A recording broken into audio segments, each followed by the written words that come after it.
All right, so thank you very much for coming. This is joint work with one of the PhD students in economics, Jim Crozer, who's very talented. And we are studying an energy emergency. This is work studying an energy emergency in Michigan in 2019. So let me take you back to 2019. So you can see here the outdoor temperature in degrees Fahrenheit in Michigan and some control states that I will define later on, but you can think of this as temperatures up in the Midwest of the United States. So temperatures went from a super tropical, balmy 20 degrees on January 29th to below 0 Fahrenheit, leading into the 30th, and eventually bottoming out around negative 15 degrees Fahrenheit on average based on where you are. So in Chicago, temperatures got to as low as minus 23 Fahrenheit. Somewhere in Minnesota, temperatures got to minus 40 Fahrenheit. That's where Fahrenheit and Celsius link back up again. So it's nice and cold. But this was a polar vortex event. So cold Arctic air over from the north blew down over North America and caused this extreme cold. And at the same time, there was a fire at a natural gas compressor station in Michigan. So this is security camera footage from the compressor station. You can see that there was a small fire that quickly turned into an explosion around 10:30 in the morning. This is from a cell phone video of a resident who lived nearby showing the scale of the explosion. So really big. And you can see from the link that it caused a loud noise. So what happened here? So the natural gas compressor station, what it does is it forces natural gas down into the distribution pipes at high pressure and also serves as a storage site of natural gas. So they have a lot of these underground caves in Michigan. And so Michigan as a state actually has the largest reserves of natural gas in the United States.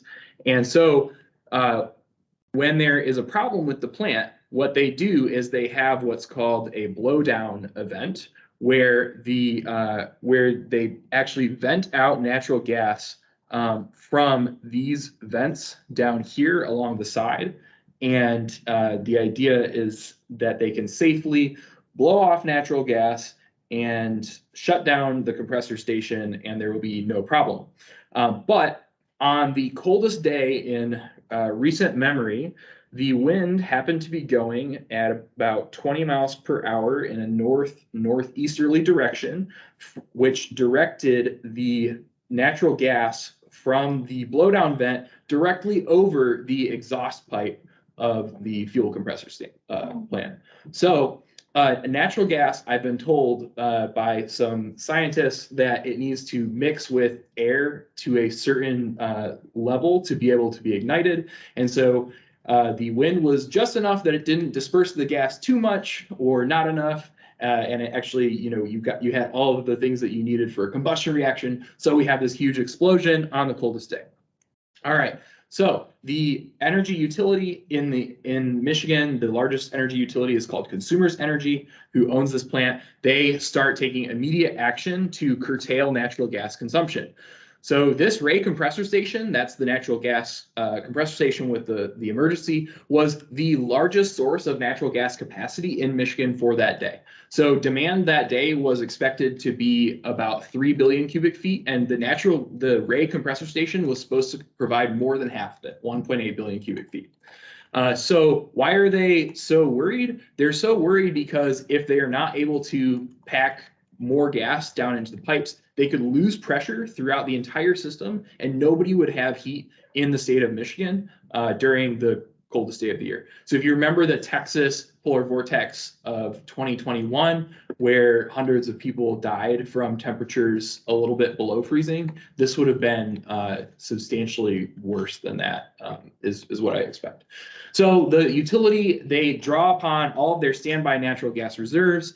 They contact their largest natural gas consumers and make them implement mandatory curtailment. And they try to purchase same-day natural gas from states like Ohio, And this had never been done before. So with electricity, if you're trying to balance the grid, if you're familiar, you can basically do that in real time. So supply has to equal demand at all times, or else you'll have a blackout. With natural gas, you don't have to do this. You actually just pump more natural gas into the pipes, keep the pressure up high, and you can kind of store gas through the system. And it does take time for the gas to move through the pipes. So they had never even gotten natural gas for same-day delivery. And basically when they called these people in Ohio, the people in Ohio were like, wait, really? You want it today? Like, we'll do our best. Now, what they also did was they made a request for voluntary reductions in natural gas consumption. So here's a tweet from Consumers Energy, the utility company, asking people to curtail natural gas use. And they took to the high technology of Facebook Live to ask people to reduce their thermostats to 65 degrees Fahrenheit. And this was sort of the very first concrete request made by the utility. This is the CEO of Consumers Energy, and she directs people to reduce their thermostat settings to 65 degrees until further notice. She's no longer the CEO. Maybe related, maybe not. It's not clear. So what could have gone wrong? So if demand was going to exceed supply, then this would result in what I've been told is called unpacking. So that loss of pressure in the natural gas pipelines, and you'd have total system failure and no heat. This is a plot that the utility provided in a hearing. Sorry, that went a bit too fast for me. So if demand exceeds supply, what happens? Then you lose pressure in your natural gas distribution pipes. Okay. And nobody gets to heat. Nobody. So that's a little different than electricity blackouts, I guess. How? It's decently similar, but it's a little bit different. You lose pressure versus you have a blackout.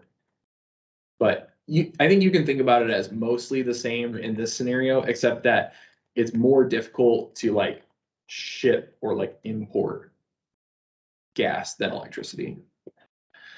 So this is a graph that was provided by Consumers Energy in a subsequent hearing into the matter, showing natural gas pipelines. So this is a little hard to read, but it's normalized to 100% of their typical levels.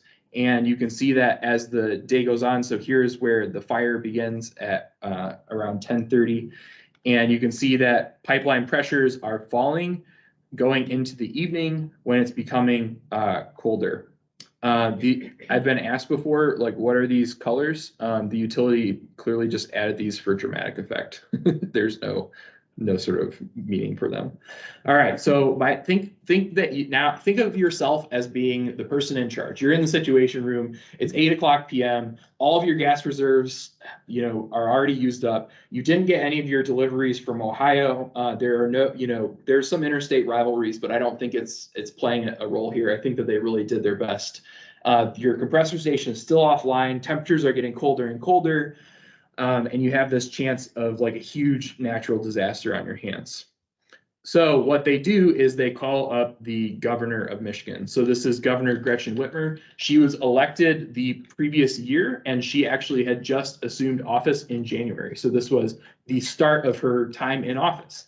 And so Governor Whitmer sends out a tweet requesting for people to drop their thermostat settings to 65 degrees Fahrenheit, and she gets 1,700 retweets. So maybe not a lot of reach from this request, but crucially what she does is she activates the state's FEMA emergency alert system. So how this works is that every single cell phone that's within range of a Michigan cell phone tower will receive this alert, which is the same as like if you get an Amber Alert or the recent nationwide FEMA test that we had.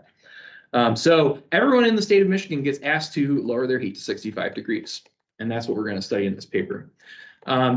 Spoiler alert, everything ended up working out. They got the Ray compressor station online later that night. But the utility has sort of like credited all the consumer response to sort of saving the day.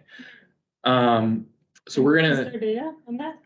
Yes, and that is what we're going to study. Okay. Yeah, so we're going to use smart thermostat data from Ecobee to study how households responded, because we want to know, did people listen in this time of crisis? We want to know who listened, and if we can learn anything from this to help us in future emergencies. So what we end up finding is that this request is remarkably effective for being very last minute, in my opinion. We do see a decent response, and I will quantify this in the coming slides. But we see that the choice of 65 degrees is not innocent. So there are what we call anchoring effects, because people who are heating below 65 to start are not being asked to curtail their consumption at all. And people who are far above 65 actually don't respond as strongly. So we'll dive into that. We also see that areas that did not vote for the governor were less supportive, though we can't sort of 100% rule out that this isn't a Republican Democrat thing versus support of the current administration or not. And we argue that formalizing emergency demand response processes will help. We think that this matters because we've seen subsequently many times very similar emergency requests. So this was from last year, I believe, in California. The California utility asked people to set their air conditioners at 78 degrees Fahrenheit or higher during when there was risk for a blackout. So people are using this as a policy mechanism, and it's not well studied. Okay, let me get into the data and analysis and show you some results. So we have smart thermostat data from ecobee. These are really cool data. They're 5-minute interval data. We end up aggregating those to 4-hour periods because we find that actually reduces some of the variance of our estimates. And though if we look at it at an hourly basis, and I'll show you some of the 5-minute estimates, they basically yield the same results. We have the thermostat setting at the time. We know whether the furnace fan is running, which is our proxy for energy consumption. So typical furnaces run at 1 speed. A high efficiency furnace will run at 2 speeds. So whether the fan is on or off is a good indicator for whether there is energy consumption. We have data on the weather, and we know the location of the individual's home up to the city, and we know a little bit about the house, like the square footage and the number of occupants. And this covers all households in Michigan. Yeah, so actually our sample is going to be Michigan, and then we're going to look at controls in the Great Lakes states. Sorry, Pennsylvania and New York, we don't count those lakes, but these are sort of the most culturally similar states to Michigan, and we believe they have like similar housing stocks. Actually, the data we have ecobee households throughout the world, so there is like a lot more that could be done. But what percentage of the households are using ecobee? Not very much. Yeah, so this is actually going to be about 12,000 total households. We have 3,000 households in Michigan and 9,000 in the controls. We'll get to questions about whether these households are representative of the average household later on, and I'll show some arguments why we think that they are. All right, so we observe these households. We observe their thermostat settings at very high frequencies. So we have a lot of data on each of the households, and we restrict our sample to looking at January 2nd through February 3rd. And so when we plot the thermostat setting in Michigan versus the control states, you can see that Michigan and the control states look really similar leading up to the governor's request that happened later in the night. So maybe prior to the governor's request, you can start to see some sort of response from Michigan households, but this gap really opens up after the governor makes her request. So we can also look at what we call compliance. So this is the fraction of households with thermostat settings less than or equal to 65 degrees Fahrenheit. And you can see that like some fraction of households, both in Michigan and the control states, keep their houses that cold. That's to me like really cold for the winter. But these are Michiganders. They're very hardcore. I'm from Michigan, so I can make fun of them. And What's that? It's less than 20. yes. Yeah, it is. And usually, yeah, so Usually I write down like 17 or what it something is like that. We can look at it. in Celsius, but we can, yeah, someone can look it up. That'd be fun. But you can see that the fraction of households after the request that are like complying with the letter of the order increases. When we look at fan running time, you can't visually detect any estimate. And we'll show you like sort of what the statistical estimates are on the effect of how much the furnace is running. 18. 18, okay. What's fan running time? All right, so the fan running time is the amount of time that the furnace is running per hour.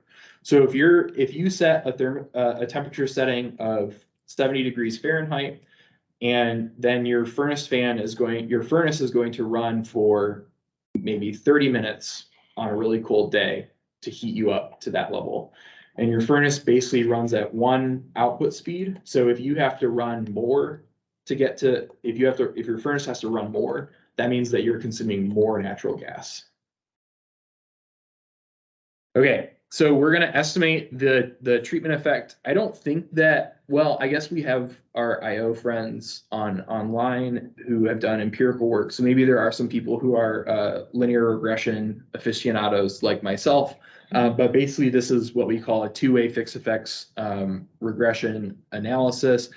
And we can think of these estimates as being difference in differences estimates, if it means anything to you.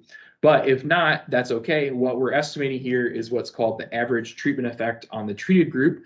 And we're going to interpret this estimate here as being that the emergency request resulted in Michigan households reducing their thermostat settings by 1 degree Fahrenheit on average relative to the control group before and after the request. So we can see that this caused an additional 10% of households to reduce their thermostat settings below that 65 degree threshold, which is 18 Celsius. So I really need to just like put that in because it comes up every time I give this paper. And this reduces furnace fan runtime by 1.5 minutes per hour. And I will tell you what that means. So this is about a 6% reduction in the furnace fan runtime. So we think using this as a proxy for energy consumption, it was a 6% reduction in energy consumption. Okay.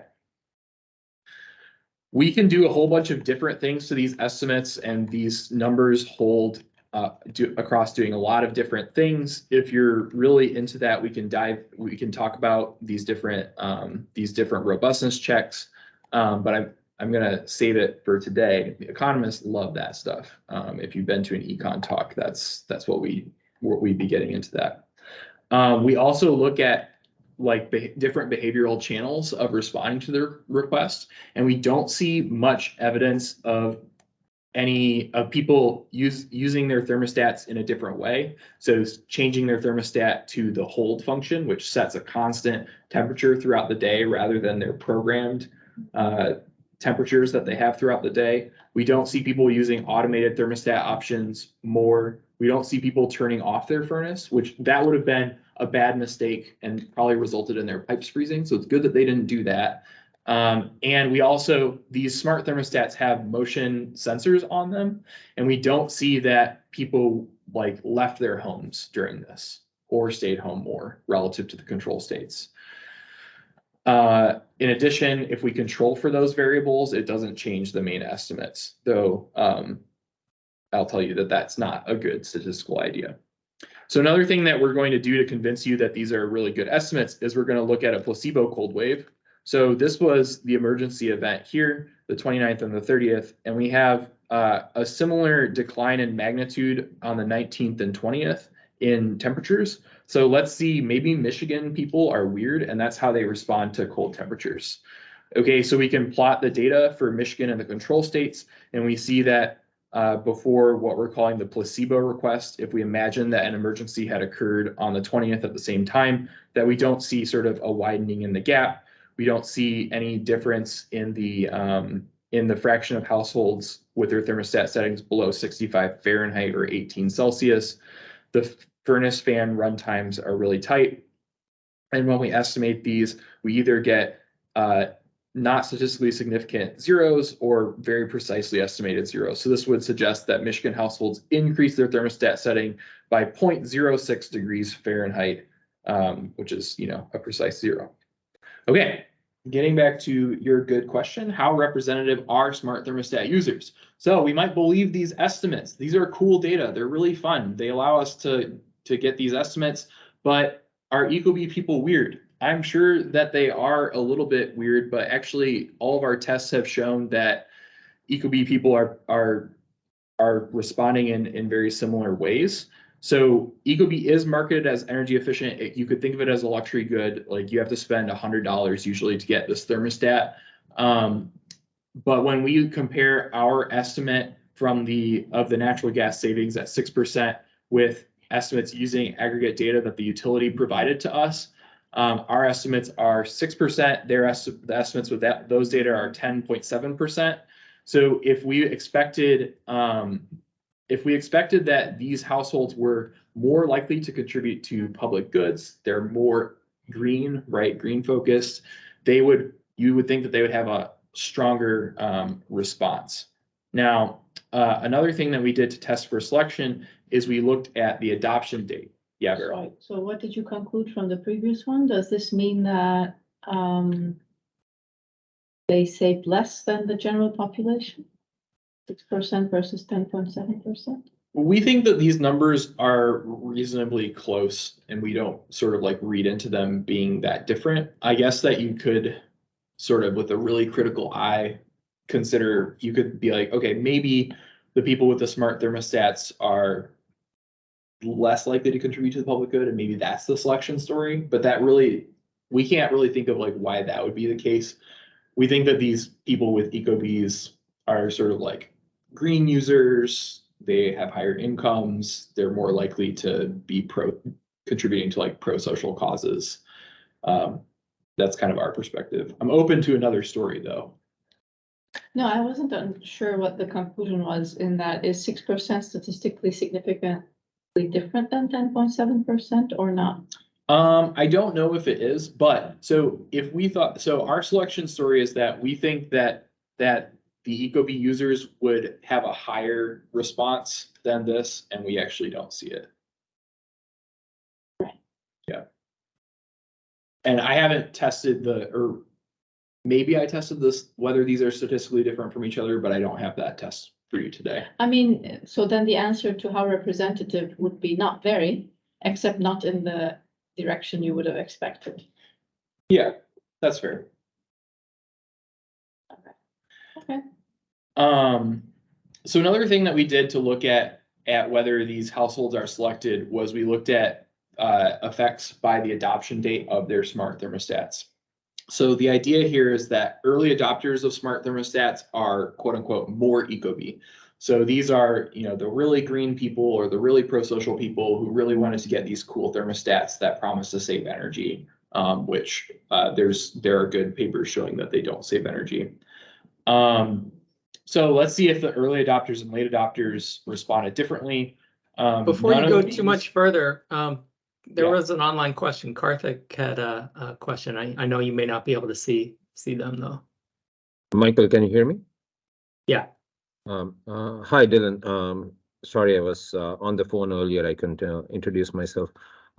Nice talk so far. I wanted to ask the tenure question. Looks like that's what you're showing the answer to right now. Also, before you go too far, I wanted to see if you can explain what you meant by the placebo treatment earlier. I didn't quite catch what you meant by that. Thanks. Yeah, so hopping back to the placebo cold wave.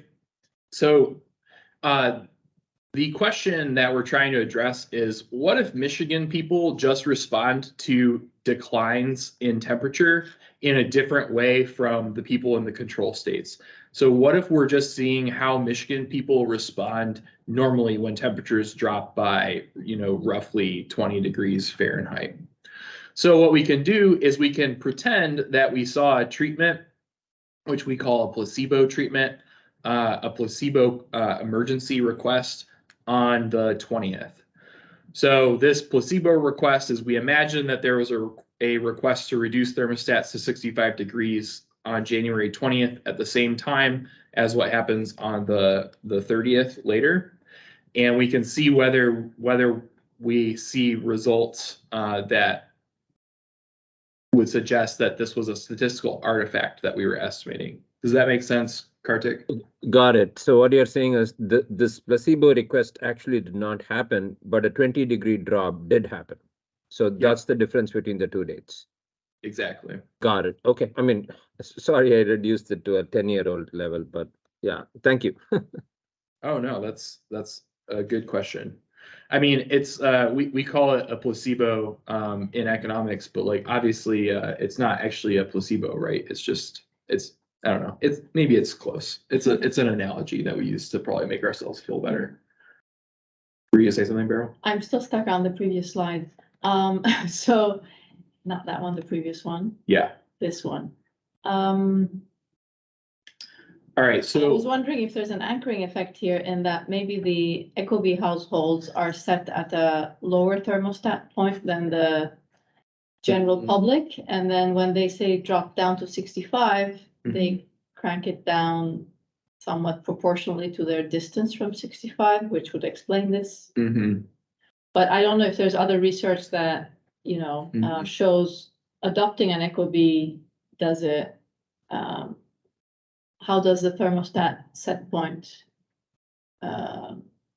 differ from households that don't have these thermostats? I actually I like that question, or I like that idea a lot. I haven't thought about it yet. So there is a paper that shows that factory default thermostat settings on thermostats do affect people's long-term choice of the temperature. So maybe there is something going on with that. And we will show the anchoring effects occur within the ecobee sample. So it is possible that we're seeing this difference being driven by the effects. Initial set point. Yeah. Possible. And another way. We don't have that data on those households. What you're seeing on the households is the aggregate reduction, right? That's right. So another way that I can explain like what I'm doing is our null hypothesis is that the ecobee reduction is greater than the like regular, and that rejects. Yes, that is what we're trying to test. Right. But that is a fun story that I haven't thought about before. So right. Maybe the ecobee owners also have better insulated houses, so they don't lose the heat. And so they don't have to use as much heat, even though they've lowered their thermostat. Yeah, I think that is plausible as well. Like we should definitely think of these people as being a little higher income, and so they probably have better insulation. Totally agree. Right. So we don't see a different effect between adoption dates of the ecobee households. So if we think that the early adopters are like higher income people or even more green oriented people, none of these differences is statistically significant. And we see that basically the effect is people are reducing their thermostat settings by 1 degree Fahrenheit on average. Okay. Awesome questions. And now we're getting into some of the dynamic estimates where I think things will continue to get more interesting. So we might want to know like how important was the text message alert versus the other attempts of the utility to get people to reduce their energy consumption. So they sent like 500,000 emails and they did a bunch of media, like traditional news media inquiries, and they had their tweets that I showed you. So what about the cell phone alert versus those attempts? So we're going to estimate what we call in economics an event study, but basically all that we're going to do is we're going to allow for there to be heterogeneous treatment effects over time. We're going to estimate this equation with ordinary least squares. And so that's going to give us these estimates of the difference, which you can interpret as the difference between Michigan and control states during these periods relative to all the periods before January 20th. And so what you can see is that there are only very modest declines during the utility request period, and that all of the big declines in thermostat setting come after the governor makes her cell phone alert and her tweet. We can look at this in terms of compliance, which is just transforming that outcome variable. Some people like to sort of think about it this way, but at the peak compliance, we had as many as 20% of additional households with their thermostat settings below 65 in Michigan relative to the control states.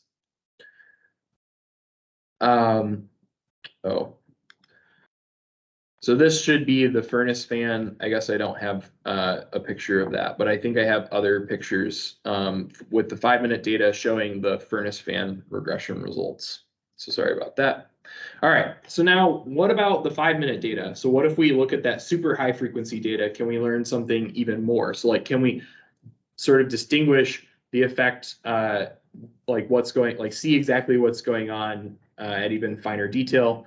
So what we do is we take the difference between 5-minute thermostat settings for Michigan and control states minus the average difference in the same hour of day and day of week before the event. So this is a different estimate of the effect. And so you can see that it actually corresponds exactly with the cell phone alert, this large reduction here, this large peak.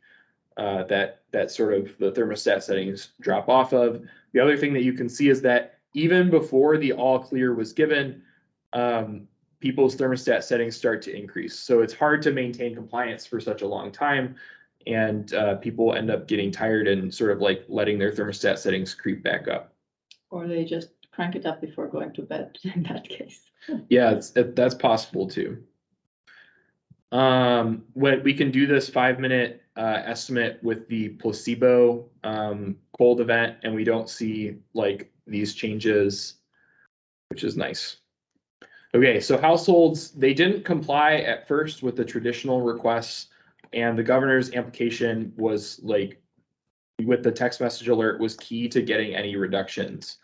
So this result was not shown because of the error in my slides where I don't have the furnace fan results. But the furnace fan results show that actually the reduction in energy or in the amount of time that furnace fans run was large when people initially reduced their thermostat settings. But even when people kept their thermostat settings low throughout the next day, the furnace fan effect was essentially not there. The reason for this is because the way that houses work with heating is houses are a battery for heat. When you heat up a house, that warm air is trapped inside, and as the temperature drops below the thermostat set point, then the furnace will run again. So what happens when you reduce your thermostat setting is you get a temporary pause in the amount of time that your furnace runs. Once your house reaches equilibrium with your thermostat set point, your furnace is going to run again at pretty close to the same rate. So this isn't really the sort of best policy for sustained reductions in energy consumption. This is maybe, this is only going to do so much. But I'm sorry. Go ahead. Oh, go ahead. It made a very quick, and so it calls actually a very quick response, right? Mm-hmm. Yeah. So that was the purpose probably of the government. Yeah, it did. Mm-hmm. So they don't say just don't use don't turn off heating, Mm-hmm. but they just say Reduce. so which is actually a milder message. Yeah. So people don't feel like I can't do this. Yeah. So that's right. Now we shouldn't think of setting let's imagine that you can reduce your thermostat setting all the way to 0. You can turn it off. Yeah. We actually shouldn't think that that's a good idea, because if you turn it off, your pipes will freeze and potentially break, and then it will cause like a bunch of damage as well. So like it's not unambiguously clear that you want people to like turn off their furnaces, but yeah. But you also might, and we're actually going to get into the 65 like question and whether it should have been more aggressive or not. Good. Okay. But yeah. Let's wait for it. So the thing that popped into my mind, and I don't know, this may not be the way this particular thermostat works, is that with some of the programmable thermostats, which are different than smart thermostats, you have a program set. So if you alter the set point, it stays at that set point until it reaches the next programmed stage in its sequence. And so that increase that you see just before the all clear, is it possible that their thermostats were programmed to, increase the temperature at 3 a.m. And so it did because they didn't hit the hold button. Yeah, so that is totally correct. And what you can see if you look in the 5-minute data is that we have these discrete jumps at these are at top of the hour. Yeah. So those are pre-programmed set points. Pre-programmed returns to baseline. Okay. All right. So what else can we learn? We can learn some more stuff. We can see who, complied and defied. We all lived through COVID-19 and we saw that emergency responses can be politicized.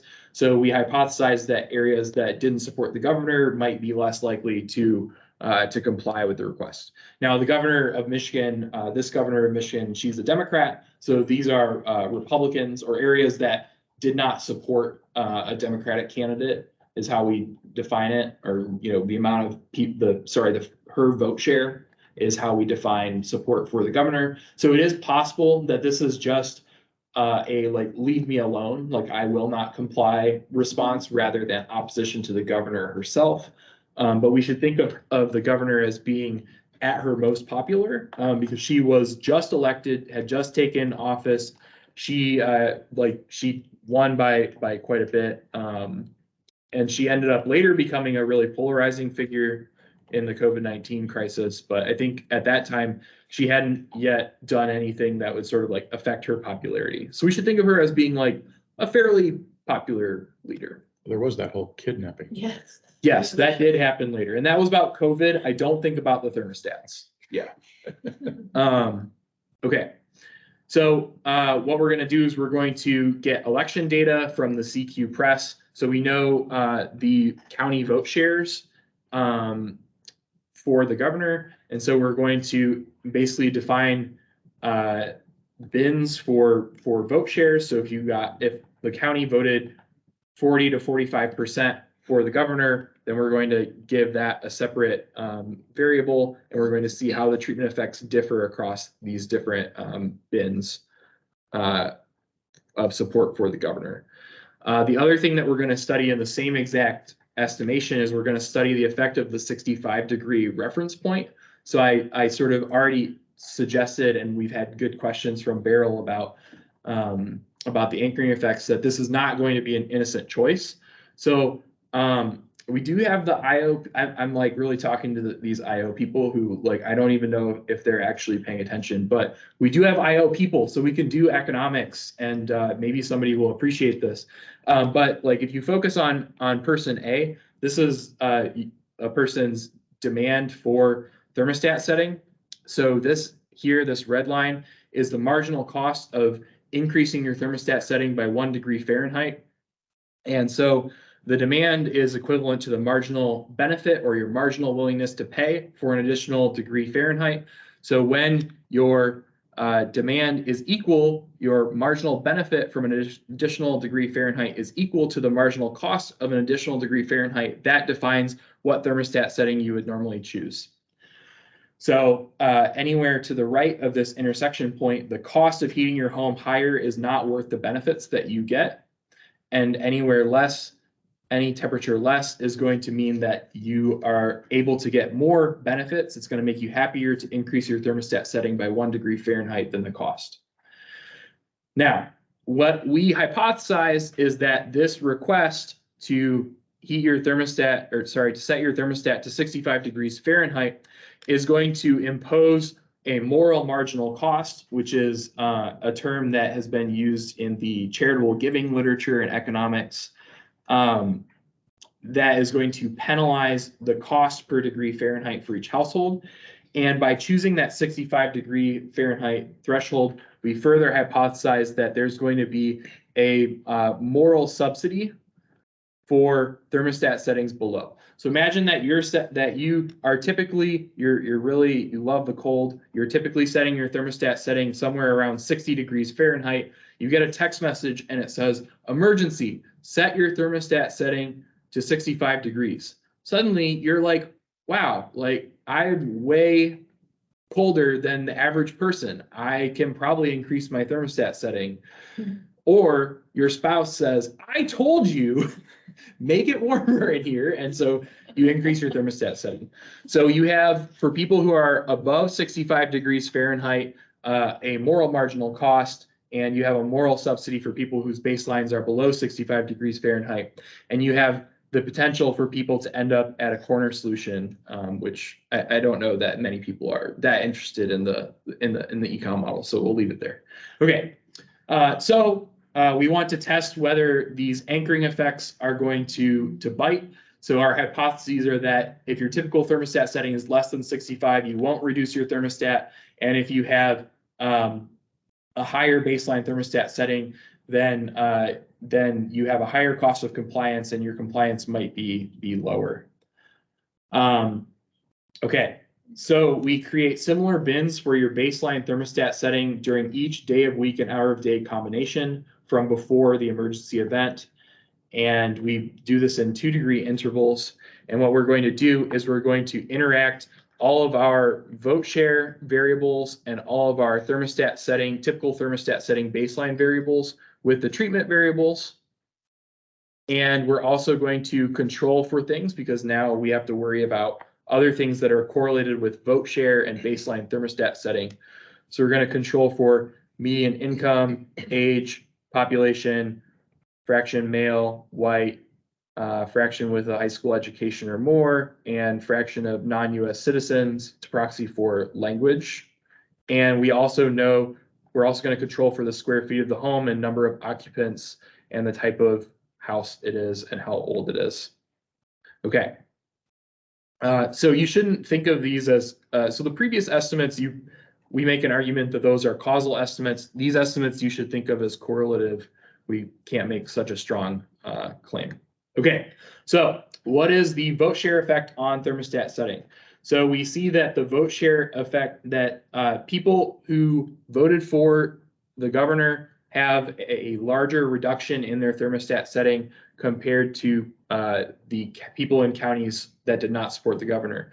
The only difference that is statistically significant is the difference between this bin and this bin. So it's not like an overwhelming large effect, but we do see that there is less compliance for people who live in counties that did not support the governor.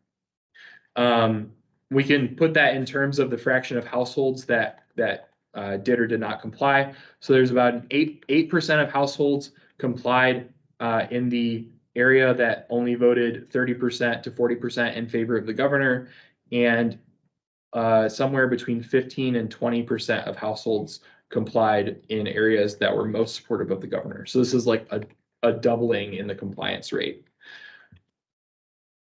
Okay, I'm gonna skip the fan runtime stuff.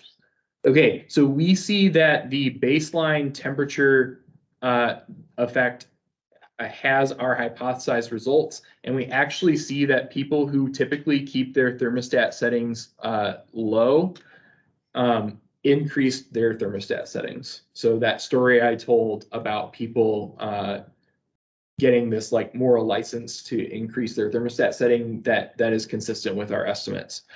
We also see that that up until the highest baseline thermostat setting, that the effects are sort of like increasing.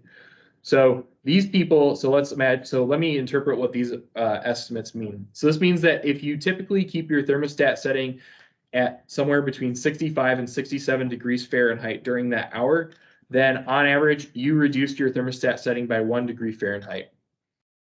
If you typically keep your thermostat setting at 67 to 69 degrees Fahrenheit, then you reduced your thermostat setting by about 1.7 degrees Fahrenheit, and so on. So this is consistent with these people actually just exactly complying and getting to 65 degrees. And you get more out of that as you sort of go up the average thermostat setting. But then once you get to these people, there's almost like a discouraging effect. Like these people are not going to make it all the way to 65 degrees Fahrenheit. And what's interesting is we also can see this in terms of compliance. So you have decreasing compliance rates the farther that you are away from 65. But what's super interesting, oh, and this shows that people are actually going out of compliance who started out below the 65 degree threshold, which is really interesting. But what is really shocking about this is we actually see that the higher thermostat setting households had the largest reduction in their furnace fan runtime. So despite sort of like this lower compliance effect for the highest energy using households, we still get the largest reduction from those households. And this is a pervasive effect. It's in the household energy literature. It's called the boomerang effect. So you have these outlier households who are using a ton of energy, like maybe they're, I don't know, growing plants in their attic. And so they're using a lot of energy. And then when you like charge higher prices for electricity, it's like this top like 1% of households that gives you all of the benefits.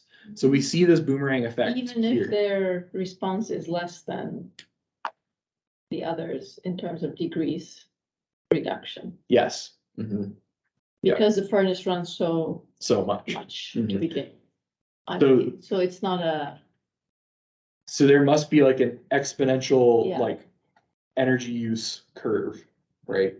Right. With Interesting. So, thermostat. and also No. to maintain that higher temperature, your furnace will have to run more, right? Because the spread of the degrees that you're trying to make up is bigger. And so, you know, the amount of energy that you use is not linear, right? Yes. It's more. Yes, Right. exactly. And that's pretty much it. So like, I think that this was an incredibly successful trick to pull out of the hat at the last minute. Typical energy interventions result in like 4% is kind of like the iron law of energy interventions. You can get like a 4% reduction in energy consumption by asking people to reduce their thermostats, by like sort of making a moral argument to them to reduce their thermostat settings. The fact that they got a 6% reduction in energy consumption and such a high compliance rate doing this at the last minute, I think is really good. I think it worked well. Like I don't have criticism for the fact, for them doing it the first time. But we see these anchoring effects. These anchoring effects are really interesting and suggest that there is an optimal way to make the request. Mm-hmm. So you could imagine asking people to reduce their thermostat settings to 64 or 60 degrees. But you can actually target every single household in a very simple way. You can ask all households to reduce their thermostats by 5 degrees Fahrenheit. Then no matter what baseline you're at, you're being asked a really big ask. And we might actually get people to make more reductions. So I would really love to do some field experiments to see, if this actually would work better or not. And that would allow us to know, like, we have these tools in our arsenal when we do have these energy emergencies that are unfortunately happening every year. And yeah, so I think that those are kind of like the main takeaways for policy. I love it. I think it's really important to just pinpoint that you can make people change their behavior by just imposing a policy. But is this only valid in a crisis, do you think? Can we change some of the behavior in the long term?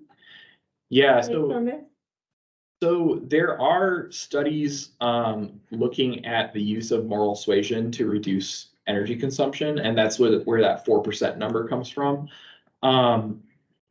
In almost all of these studies, repeated interventions are less effective.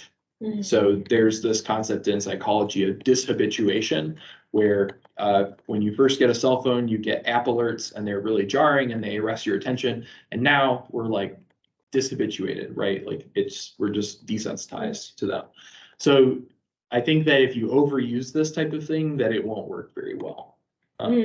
Yeah, that's also true. So Mhm. you cannot always ask people to do this. Okay.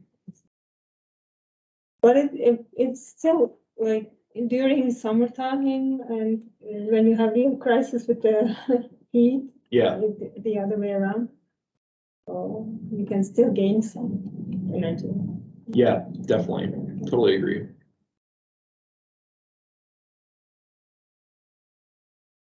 Very nice. All right, well, Dylan? if you're, yeah, Michael, Dylan? go ahead. Yeah, why do you suspect the utilities request was less effective than the governor's request? It would seem that the utility would be a more trusted authority on energy use, and the relationship with the consumer and the utility that is more long-standing and grounded. And so why did the utility request not get the same response that the governor's did? Was it just because of her access to the emergency system? That FEMA-like message doesn't say governor, does it? Yeah, the FEMA message doesn't say governor, it says consumers energy. So I think that the main issue here is the reach of the utility. And I think also, so there's two things. So first, the reach is just not very good for the utility. And they did send out email alerts to all of their customers. But like, that's not going to be picked up by a lot of people, especially people who live in Michigan and are not academics like us who are always looking at our email on our phones. I think like regular people probably don't get emails on their phones. The FEMA message, so number one is reach. Number two is that I think that when an alert comes through on your phone like that, you're more likely to think it's a real issue that does warrant a response. So a lot of times I think that people assume that the request is not important. And I think that when you get that emergency request on your cell phone, that it underscores the importance. Thank you. Yeah. In fact, in your data, so the emergency alert went a little after the government's appeal, right? Yeah, 30 minutes after. And do you see the separate effects of those events, or is it too close to actually be able to tell?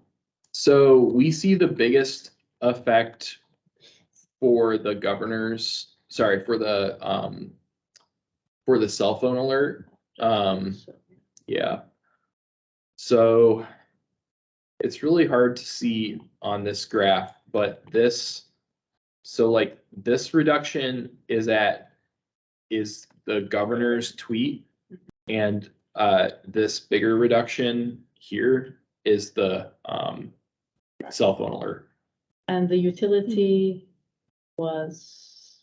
The utility is everything here. So they may have started getting on the evening news around here, and that might be explaining why this gap gets a little bit bigger as it goes. And when we look at these,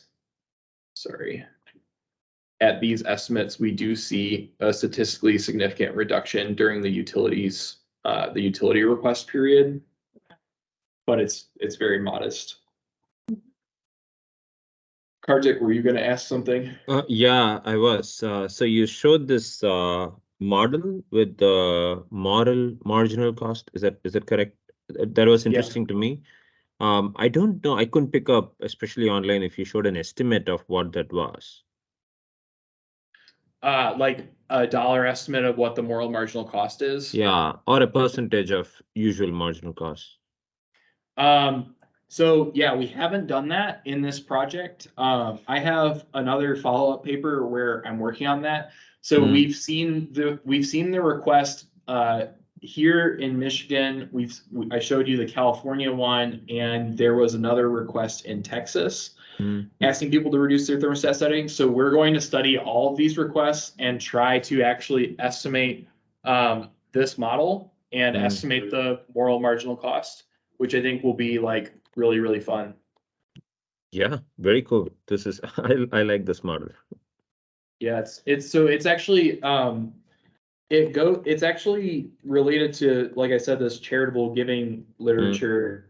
And then there's some work by Ferrero and Price and John List using this moral marginal cost framework for nudges. Actually, I was going to ask a little bit about that. So moral marginal cost as opposed to moral high horse. Like, how do we think about the moral? Is moral marginal cost basically what we colloquially refer to as guilt? Yeah, that's right. That's right. Okay. But okay, so this is the marginal. I don't know. I was thinking it would go more under the marginal benefit column. Yeah, It was guilt. That's why I'm trying to wrap my mind around the cost framing for this.